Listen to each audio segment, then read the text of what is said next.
هلو بنات، شلونكم؟ صباح الخير. اليوم بديت وياكم ترتيب البيت، رتبت البيت وكملت لأنه نريد نروح البيت أختي، عازمتنا على الغداء بيتها الجديد. إن شاء الله فيديو اليوم يعجبكم.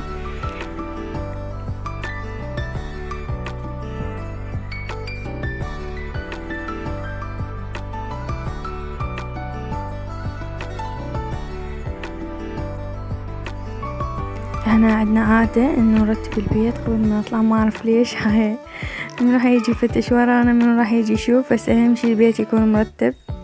ويلا قبل ما نطلع،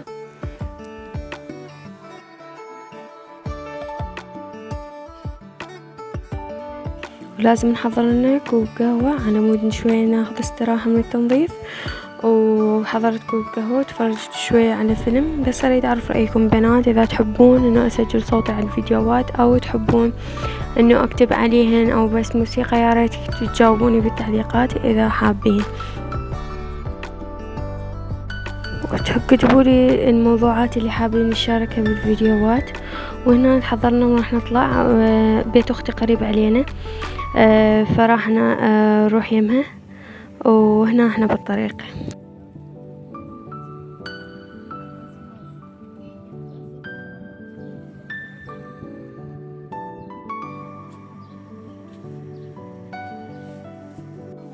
وهنا وصلنا لبيت أختي وبيت الترتيبات الغداء. هنا كانت مسويت لنا دولمة العراقية وكانت كلش لذيذة وطيبة. بنات إذا حابين نسوي جولة ببيت أختي يا ريت كتبوا بالتعليقات حتى نقنعها ونسوي جولة ببيت أختي إذا حابين تشوفوا. هنا كانت مسويت لنا الأكل، وهاي الدولمة يمي قاعد بقبق.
هنا الفقرة الرئيسية بعد كل غداء عراقي لازم فقرة الشاي وياها الكيك.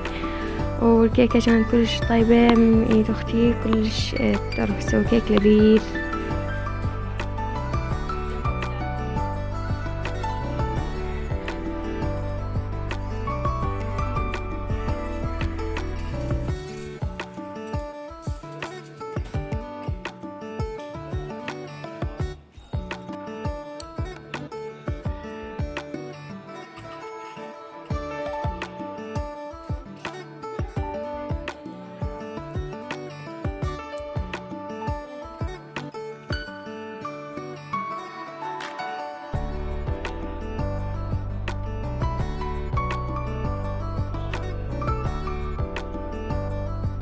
وهنا وصلنا لنهاية الفيديو. أتمنى يكون الفيديو عجبكم. إذا عجبكم حطوا لنا لايك حتى أعرف إنه أنتم عجبكم، ودائما أسويكم فيديوهات.